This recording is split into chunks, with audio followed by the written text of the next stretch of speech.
Hi hello and welcome back everyone. आज आहे माझ्या 5 मंथ प्रेग्नन्सीचा डे 17.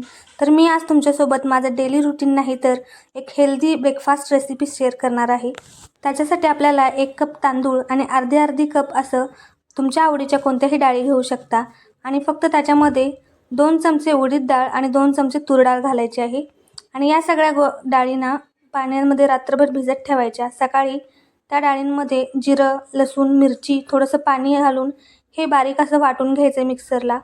या सगळ्या गोष्टी मग मिक्सरला बारीक करून झाल्याच्या नंतर तुमच्या आवडीच्या भाज्या त्याच्यामध्ये ॲड करू शकता. मी इथे कांदा, टोमॅटो, कोथिंबीर आणि माझ्या आवडीची पालकची भाजी घातली आहे. तुम्ही गाजर पण घालू शकता. आणि मी इथे इनो घालून हे सगळं फर्मेंट करायला ठेवते.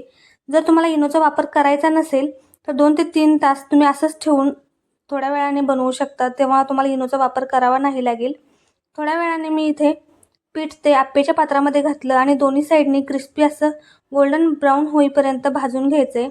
आणि जर आप्पे तव्याला चिकटत असतील तर त्याला थोडा वेळ गरम करायचं, तेल लावून गार करून परत आप्पेचं बॅटर घालायचं. तर अजिबात आप्पे चिकटणार नाहीत. मऊ लुसलुशीत असे आप्पे बनवून तयार आहेत.